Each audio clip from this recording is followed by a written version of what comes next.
اعوذ باللہ من الشیطان الرجیم، بسم اللہ الرحمن الرحیم۔ قابل احترام شرکاء، ترجمۃ القرآن، میل فیمیل، یقیناً آپ عظیم مقصد کے حصول کے لیے مستعد ہوں گے، ارادوں میں پختگی آ رہی ہوگی، قرآن کی برکات آپ کو نصیب ہو رہی ہوں گی، اور آپ قرآن کے ترجمے کی تکمیل کے لیے انشاءاللہ العزیز آپ عزم مصمم کر چکے ہوں گے۔ میں آپ کو جملہ اسمیہ یعنی گرامر کا بینر نمبر، لیسن نمبر یہ 10 ہے، لیکن سبق نمبر 3 میں اس کی ضرورت آ رہی ہے، اس لیے جملہ اسمیہ 10 نمبر بینر آپ نکالیں گے تو وہ 3 نمبر میں جو اس کی ضرورت ہے یہ اس کو مدد دے گا۔ ایک تو اس کا تعلق اس سے ہے کہ ہمارا جو پہلا سوال ہے کہ جملے دو قسم کے ہیں، جملہ اسمیہ فعلیہ۔ دوسرا ہمارا سوال ہے یہ دونوں جملے کتنے کلموں سے بنتے ہیں، اسم فعل حرف سے۔ تیسرا ہمارا سوال ہے کہ اسم فعل حرف کے بارے میں وہ تین جو معلومات ہیں وہ کیا ہے، یعنی اسم نام کس چیز کا نام ہوتا ہے، فعل کوئی کام ہوتا ہے، حرف نہ نام ہوتا ہے نہ کام ہوتا ہے، اسم اپنا معنی خود دیتا ہے، فعل اپنا معنی خود دیتا ہے، اس میں حرف اپنا معنی نہیں دیتا، اسم پر زمانہ نہیں آتا، فعل پر زمانہ آتا ہے، حرف پر زمانہ نہیں آتا۔ اس کے علاوہ ہم نے اسم کی 6 علامات پڑھی تھی۔ اب ہم فعل کو تو ڈسکس بعد میں کریں گے، لیکن حرف کو ڈسکس کرتے ہیں۔ حرف کیا ہے؟ جس میں اسم اور فعل کی علامتیں نہ ہوں، یہ دو اسماء کو یا اسم اور فعل کو ملانے کے لیے آتا ہے۔ حرف کی علامت اسم کی علامت بھی نہیں ہے، فعل کی علامت بھی نہیں ہے، تو وہ حرف ہوگا۔ حرف دو اسماء کو ملانے کے لیے یا اسم اور فعل کو ملانے کے لیے آتا ہے۔ یہ بینر نمبر 3 میں موجود ہے، سبق نمبر 3 میں آپ دیکھ لیں گے اس کو۔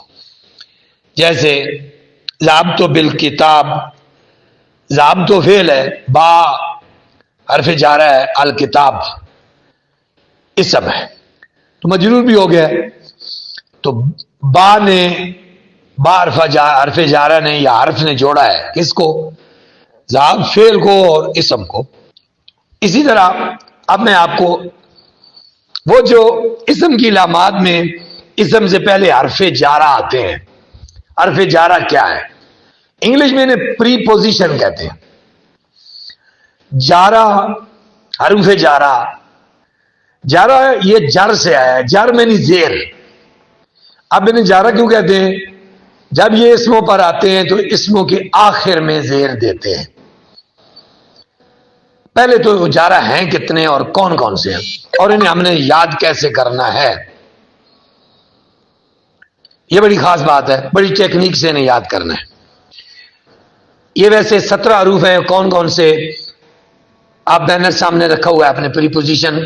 لیسن نمبر 10، 10واں سبق جو ہے الدرس العاشر، ان کو پہلے پڑھنا لے میں ہے نا۔ لے مین جس طرح بچوں کو آپ نظم یاد کراتے ہیں تو لے میں کراتے ہیں کہ بچے آسانی سے، ان حروف کو بھی لے میں پڑھنا ہے۔ پہلے 4 پڑھنے ہیں، پھر 4 پڑھنے ہیں، پھر 4 پڑھنے ہیں، پھر 3 پڑھنے ہیں، پھر 2 پڑھنے ہیں۔ 4 4 8 4 12 3 15 2 17۔ کیسے؟ بو تو کاف لامو، وہ منز مز خلا، ربا ہاشا من ہدا، فی عن علا، خطا علا۔ یہ 17 حروف جارہ ہے۔ آپ انہیں بار بار ریویژن کریں گے اور بالکل ایک سانس میں پڑھ لیں گے۔ کیسے؟ باؤ تو کاف لام و منز مز خلا، ربا شمن ادا، فی عن علا، خطا علا۔ یعنی آپ نے ایک سانس تک جانا ہے، پریکٹس کرنی ہے انشاءاللہ۔ اب حروف جارہ یہ نیچے سٹار کے ساتھ ایم پوائنٹس دی ہوئی ہیں۔ حروف جارہ اسماء پر داخل ہوتے ہیں اور مرکب جاری بناتے ہیں۔ ظاہر اسم اور ایک حرف جڑے گا وہ سنگل تو مفرد تو رہا نہیں، اب وہ کمپاؤنڈ ہو گیا، مرکب ہو گیا، اسے پھر مرکب جاری کہتے ہیں۔ اور جو حروف جارہ ہیں یہ اپنے بعد آنے والے اسم کے آخری حرف کو جر یعنی زیر دیتے ہیں، زیر. جیسے مثالیں ہیں اس کی بل، اور اس اسم کو جس کو زیر دیتے ہیں اسے مجرور کہتے ہیں، مجرور. مثالیں باللہ، با حروف جارہ ہے، اللہ نے آخر میں اس نے زیر دی ہے. فی الکتاب، فی جارہ ہے، الکتاب یہ مجرور ہے، اسم ہے. اب بہت پیاری مثال میں آپ کو دیتا ہوں، آپ ہر روز ہر وقت استعمال کرتے ہیں. بسم اللہ الرحمن الرحیم. یہ دیکھیں بے جو ہے یہ حرف جارہ ہے، اس نے اس میں کو بھی زیر دی ہے، اللہ ہے کو بھی زیر دی ہے، الرحمن ہے کو بھی زیر دی ہے، الرحیم ہے کو بھی زیر دی ہے. ایک حرف جارہ نے کتنا عمل کیا ہے. تو یہ آپ کو یعنی وہ جو ہم نے بتایا کہ کلمات جملہ اسمیہ اور فعلیہ کے تین ہوں گے، اس تین میں ہم نے کچھ علم ہمارا اسم کے بارے میں پڑھا ہے، اور حرف کا بھی ہم نے آغاز کر دی ہے.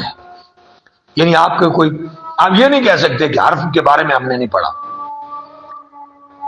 آپ اب کہیں گے ہم نے حرف کی ایک ٹائپ پڑھ لی ہے. کوئی پوچھے کون سی، آپ کہیں حروف جارہ.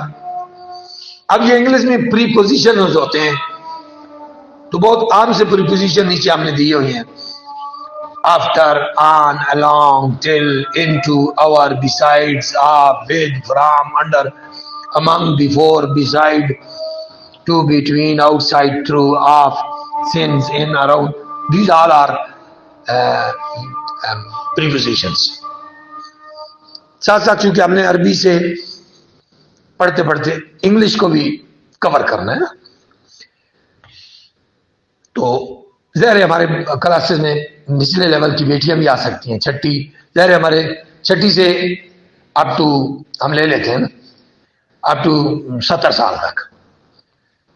ہمارے ساتھ ترجمۃ القرآن میں 72 سال کے بندے بھی 76 سال کے بیٹھ کے پڑھ رہے ہیں. بڑا جذبہ ہے حضور کی امت میں. وہ علامہ اقبال رحمۃ اللہ علیہ نے فرمایا تھا نا، ذرا نم ہو تو یہ مٹی بڑی زرخیز ہے ساکی. بس نم ہونے کی ضرورت ہے اور ہمیں فوکس کرنے کی ضرورت ہے. ہمارا یہ جو عزم ہے نا، عزم کہ ہم انشاءاللہ العزیز یہ 98% جو لوگ ہیں جنہیں قرآن کا ترجمہ نہیں آتا، ہم انشاءاللہ قرآن کا ترجمہ سکھا دیں. اور اب آپ بھی ہمارے ساتھ ہم سفر ہیں، آپ خود بھی سیکھیں گے، اوروں کو بھی سکھائیں گے. دعوت کا عمل جاری رکھیں، دیگر اب آپ کو بھی یہ پیغام دیں، سنیں، سنائیں اور انہیں انٹر کریں. آن لائن انٹر کریں، 72 ترجمۃ القرآن ہال میں انٹر کریں، فتح جنگ ترجمۃ القرآن ہال میں انٹر کریں. ہم بڑے بڑے ہال بنا رہے ہیں ترجمۃ القرآن کے نام سے، الحمدللہ. تو یہ ایکٹیویٹی ہے ایک بہت مؤثر. اللہ پاک ہماری مدد کرے اور ہمیں خدمت دین کے لیے منتخب کرے. ہماری جانی، مالی، زبانی، وقتی ساری توانائیاں خدمت قرآن کے لیے وقف کرنے کی توفیق عطا فرمائے.